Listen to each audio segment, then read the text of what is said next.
Voters కానీ లేకపోతే SC BC మైనారిటీలకు చెందిన ఓటర్లను కానీ రానివట్ల టీడీపీ వాళ్ళు అడ్డంగా కొడుతున్నారు. ఈ కొడుతున్న వాటన్నిటి గురించి దాని గురించి ఏం తీసుకున్నారు?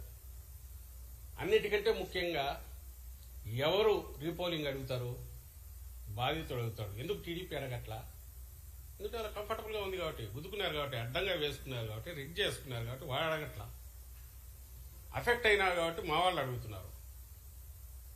దానికి ఆన్సర్ ఇవ్వాలంటే నువ్వు అన్ని వైపులో చూస్తే తప్ప ఆన్సర్ ఇవ్వలేనప్పుడు ఏకపక్షంగా పోయి కేసు పెట్టి దాని మీద ఇంటీరియం బెయిల్ తెచ్చుకొని అంతవరకు ఎన్నికలు అయ్యేంతవరకు ఏ యాక్షన్ తీసుకోవద్దని కోర్టు నుంచి తెచ్చుకుంటే కోర్టును కూడా మోసం చేసే రకంగా కోర్టు డైరెక్షన్ వచ్చిన తర్వాత పాత కేసులు తీసి దాంట్లో మళ్ళీ ముద్దాయిగా పెట్టి 307 పెట్టి ఓ సిఐ 10 రోజులు ఎక్కడి నిద్రపోతున్నాడండి వాడు సిఐ?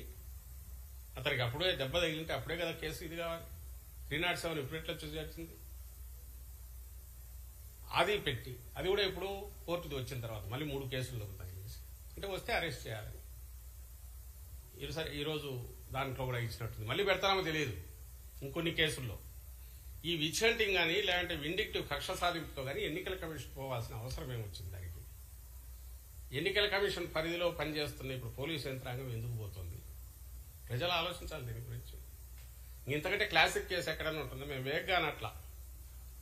రెండవది ఆ సిఐ తరఫున ఒక అనాథరైజ్డ్ ప్రైవేటు ఒక అడ్వకేట్ లాయర్ వచ్చేసి తను రిప్రజెంట్ చేస్తాడు గవర్నమెంట్ దీని నుంచి.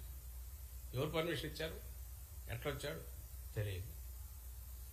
అసలు ఎంతవరకు పోతున్నారంటే బెయిల్ ఇచ్చిన తర్వాత అతను నరసరావుపేటకు వస్తే అక్కడికి కోర్టు గైడ్లైన్స్ కూడా చెప్పింది, నరసరావుపేటలో ఉండు, కిందికి పోవద్దని. అక్కడ అతను సర్వేలెన్స్ పెట్టండి అంటే మేము సర్వేలెన్స్ పెట్టడానికి అతను ఇక్కడ లేడు కాబట్టి అతను పిలిపించండి, మేము సర్వేలెన్స్ పెట్టాలి కదా అంటే అది వయలేషన్ అంట. ఏమన్నా అర్థం ఉందండి ఇది? అంటే ఆ ఎక్స్టెంట్కి ఎందుకు పుష్ చేస్తున్నారు? పోనీ అందరి మీద ఇదే చేస్తున్నారా? మరి తాడిపత్రిలో నాకు తెలిసి ఆ అభ్యర్థి మీద కేసులు ఉన్నట్టున్నాయి. కేసులున్నాయి, వాడి జోలికి పోవట్లా. అక్కడ నాన్ బెయిలబుల్ పెట్టచ్చు, మూడు చేసి అక్కడ చేయట్లా. ఒక్క మాచర్ల మీదే ఇది పెడుతున్నాం. ఇంకా అనుమానాలు రావా? అనుమానాలు రావడం ఏంది? రుజువు కావట్లేదు. అక్కడ పూర్తిగా కక్ష సాధింపుతో చంద్రబాబు ఎట్లంటే ఆయన రిమోట్ కంట్రోల్తో ఆయన కానీ ఆయనకు కావాల్సిన వాళ్ళు కానీ ఆ పార్టీ నాయకులు కానీ అన్నదానికి తగినట్టే ఎన్నికల కమిషను లేదా దాని ఆధ్వర్యంలో పనిచేస్తున్న పోలీసు యంత్రాంగం కానీ ఇతర అధికారులు కానీ పనిచేస్తున్నారేమో, వ్యవహరిస్తున్నారేమో అని ఖచ్చితంగా అనిపిస్తుంది. సో ఈరోజు రాలా నిజంగా ఈవీఎం డ్యామేజ్. పోనీ పిఓ ఏమైనా రాశాడా? PO log book main criteria అయినప్పుడు, ప్రాతిపదిక అయినప్పుడు పోలింగ్ ఆగిందని కానీ ఇంకోటని రాశారు. మరుసటి రోజు కేసు పెట్టారు అన్ఐడెంటిఫైడ్ అని కానీ, లేదా పాల్వాయి గేట్ విషయం దాంట్లో లాగ్ బుక్లో రాలే కదా. అదే కదా యాడ్ స్టిక్. మీకు ఒక వీడియో, కొన్ని ఆ వీడియో నువ్వే ఒప్పుకుంటున్నావు, ఈసీ మాకు తెలియదు అది ఎట్లా బయటకు వచ్చిందని. మరి ఒరిజినల్ ఏముంది? రిలీజ్ చేయి. దాంతోపాటు మిగిలిన 6, 7 అన్ని రిలీజ్ చేయి, తెలిసిపోతుందిగా ఏం జరిగింది అక్కడ. మరి అక్కడ కూడా అదే న్యాయం అప్లై చేయాలిగా. పోనీ సహజ న్యాయం ప్రకారం చూసినా రీపోలింగ్ అడిగిన వాడు టీడీపీ ఎందుకు రీపోలింగ్ అడగట్లేదు? ఎందుకంటే కంఫర్టబుల్గా ఉంది కాబట్టి. మా అభ్యర్థి ఎందుకు అడిగాడు? అన్యాయం జరిగిందని కాబట్టి. ఏ రకంగా చూసినా, కామన్ సెన్స్తో ఆలోచించిన, రూల్ బుక్ ప్రకారం చూసినా, ఏ రకంగా చూసినా కూడా తప్పుడు దీంట్లోనే ఎన్నికల కమిషన్ కానీ ఆ అధికారులు కానీ పోయినారని స్పష్టంగా కనపడుతున్నప్పుడు మా డిమాండ్ మళ్లీ తెచ్చుతున్నాం. ఇప్పటికైనా సరే ఎక్కడెక్కడ ఈవీఎం డ్యామేజ్లు మొత్తం అంతా ఇవ్వండి.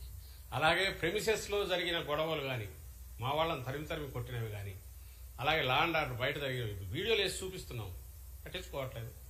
ఇచ్చాము ఈసీకి. వాటి మీద కూడా ఏవైతే భయభ్రాంతులు చేసే ఓటర్లు అడగకుండా అవన్నీ కూడా ఎన్నికల ప్రాసెస్ ని దెబ్బతీసినట్టే కదా. మరి వాటి మీద ఏం కేసులు పెట్టారు, ఏం యాక్షన్ తీసుకున్నారు? సో ఇవన్నీ ఈ ప్రశ్నలన్నింటికీ ఎలక్షన్ కమిషన్ ఆన్సర్ ఇవ్వాల్సింది. ఏదైతే నేను ఇంతకుముందు అన్నట్టు ఇన్ఫెక్ట్ అయిందో బాబు వైరస్తో, అది ఆన్సర్ ఇవ్వాల్సిన బాధ్యత దాని మీద ఉందని మేము అనుకుంటున్నాం.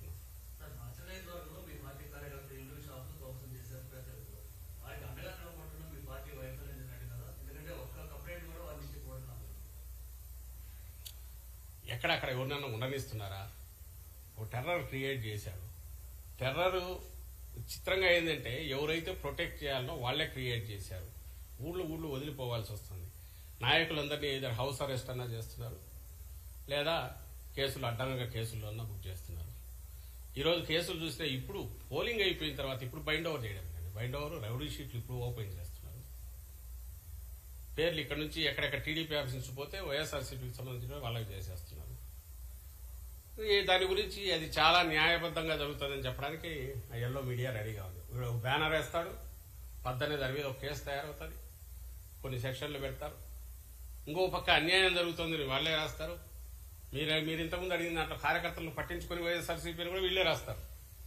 అసలు పట్టించుకోవడానికి అక్కడ ఎవడన్నా ఉండే పరిస్థితి రాకుండా అడ్డంగా వెంటబడి టెర్రర్ క్రియేట్ చేసేది వీళ్ళే చేస్తారు, తమ చేతుల్లో ఉన్న అధికారులను వాడుకొని. ఈ అంతా కూడా ఈ షార్ట్ టైం. నేను మళ్ళీ చెప్తున్నా, ఈ తాత్కాలికంగా 4 రోజులే. ఈ 4 రోజుల తర్వాత మళ్ళీ ఎలాగో రిజల్ట్స్ వస్తాయి. జగన్మోహన్ రెడ్డి గారు మళ్ళీ ప్రమాణ స్వీకారం చేస్తారు. ప్రమాణ స్వీకారం చేసిన తర్వాత ఇవన్నీ రికార్డు చేసి చూసుకుంటాం ఎక్కడెక్కడ అన్యాయం జరుగుతుంది. మేము అన్యాయం ఎవరికి చేయదలుచుకునే పార్టీ కాదు. మీ చంద్రబాబు నేను ఎప్పుడు చెప్తుంటాను, ఆయన లాస్ట్ టైం ఎన్నికల కమిషన్ మీదకి దాడికి ఎట్లా పోయినాడు అనేది చూస్తే జగన్మోహన్ రెడ్డి గారు వ్యవహరించే తీరు ఎంత ఎక్సెప్షనల్ గా ఉంది అనేది కూడా అందరూ గమనిస్తారు. ఈయన ఎప్పుడు ఆ డిస్టెన్స్ మెయింటైన్ చేస్తున్నాడు, మా పార్టీ అది మెయింటైన్ చేస్తుంది. But at the same time ఎన్నికల కమిషన్ నిష్పక్షపాతంగా వ్యవహరిస్తుందని ఆశించిన ఎన్నికల కమిషన్ లేదా దాని ద్వారా ఆదేశాలు చెప్పి